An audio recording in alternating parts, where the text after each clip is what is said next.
আমি আত্মতুষ্টি আত্মতৃপ্তি এগুলো বুঝি না, যা বাস্তব সেটাই। আমি মন্ত্রী, আমি এদেশে কয়টা মেগা প্রকল্প করলাম, আজকে সীমান্ত সড়ক পর্যন্ত এদেশে উঠছি। আজকে পচা কলা ফ্রুট আমাদের 3 পার্বত্য জেলা থেকে আসছে না, এত রাস্তাঘাট হয়ে গেছে। নিজের দেশে যে সরকার ক্ষমতা আছে সে সরকার আপনার পছন্দ নাও হতে পারে, কিন্তু যে সরকার জনস্বার্থে কাজ করে, যা অসাধ্য সেটাও সাধন করে, সেটা স্বীকার করবেন না।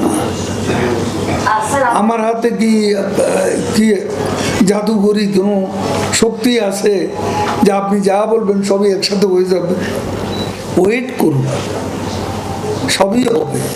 দেখুন, এর আগেও 20-21,000-এর একটা দুর্ঘটনার তালিকা প্রকাশ করেছিল।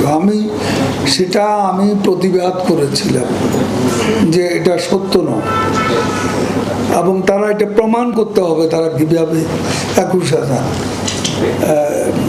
দুর্ঘটনা মৃত্যুর হার, সেটা তারা কিন্তু তার যথাযথ উত্তর আমরা তাদের কাছে পাইনি।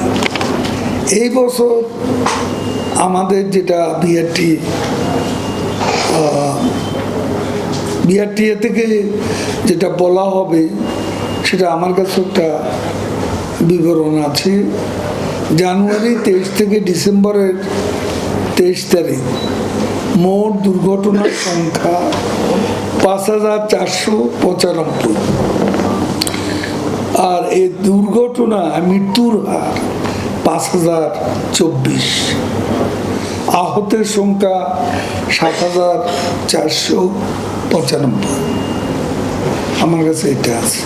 মোটরসাইকেল এবং ইজি বাইক এসব গাড়ির ব্যাপারে একটা নীতিমালা করার জন্য আমি সচিবকে নির্দেশ দিয়েছি। এটা যত দ্রুত সম্ভব এই নীতিমালার কিছু কাজ আমাদের এর আগের টার্মে হয়েছে, বাকি কাজটা সম্পন্ন করার জন্য আমি নির্দেশ দিয়েছি।